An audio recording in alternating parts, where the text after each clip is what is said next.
everybody, welcome back to the channel. In this episode, I'm not here to play Garden Warfare 2. I'm here to go over some news about Garden Warfare 2 anti-cheat and what this could possibly mean for the game.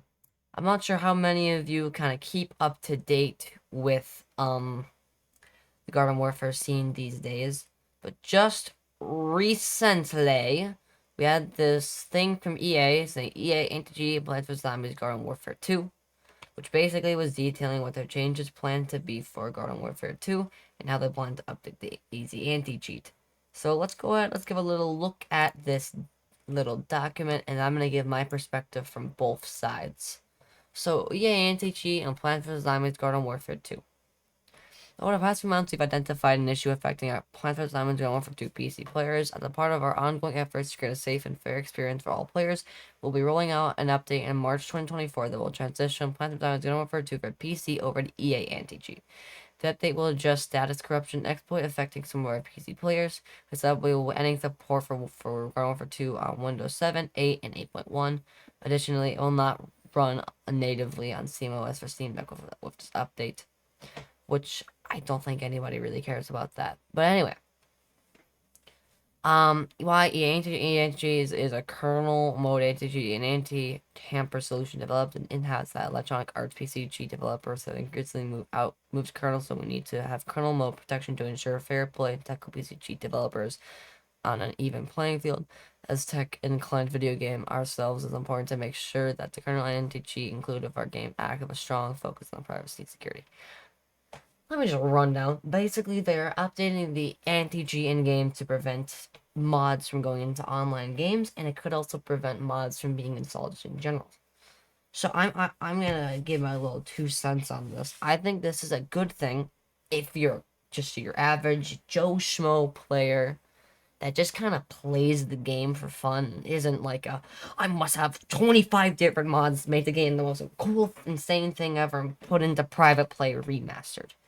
If you are that person, this will probably fuck it up royally. In fact, this will probably screw you.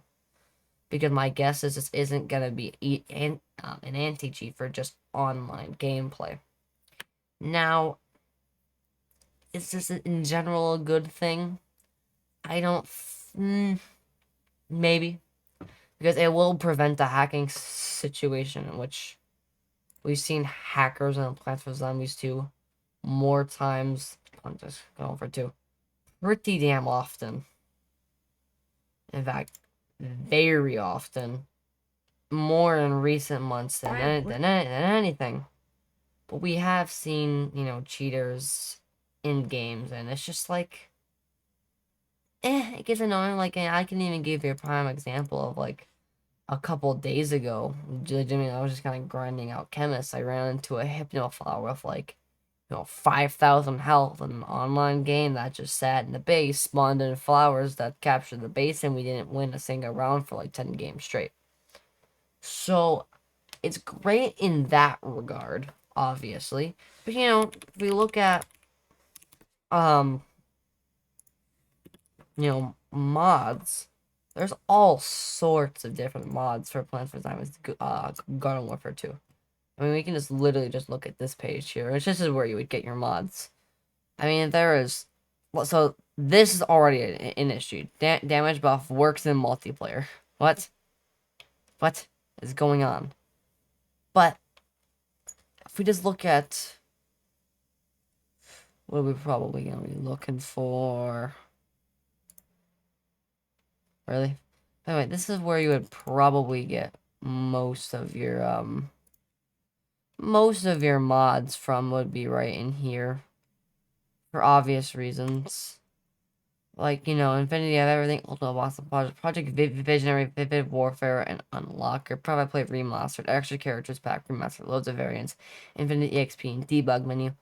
All sorts of mods that I think a lot of people that mod the game know.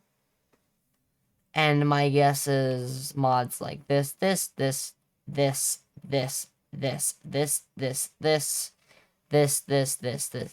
all won't work. And holy fuck, these ads are obnoxious. Like, my guess is this will completely screw over any hopes of being able to mod the game after this point, which I think the Discord community said it right. It was gonna ruin modding, I guarantee it. So doesn't with the news of change going to beat project manager 1.6 will be releasing and 2.0 will be an unfinished state. And like a lot of people were saying in the general, this will probably kill modding as we know it. If we look up here, yes, you saw a little cameo here. But, it might defeat the majority of modding communities, so it means you won't be able to play the game with modified files. Which, this is not proven, this offline mod.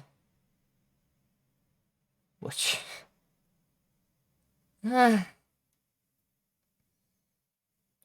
I think this is the main thing is, the less hackers online, less running into hypno flowers that just sit in the base and you can't kill them and you want to cry yourself to sleep.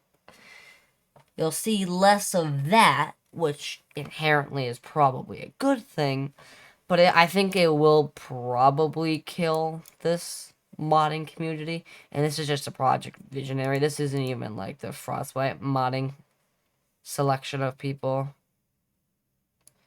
Or, this could also be the end of skids for me in a month or two if they can find a way around it.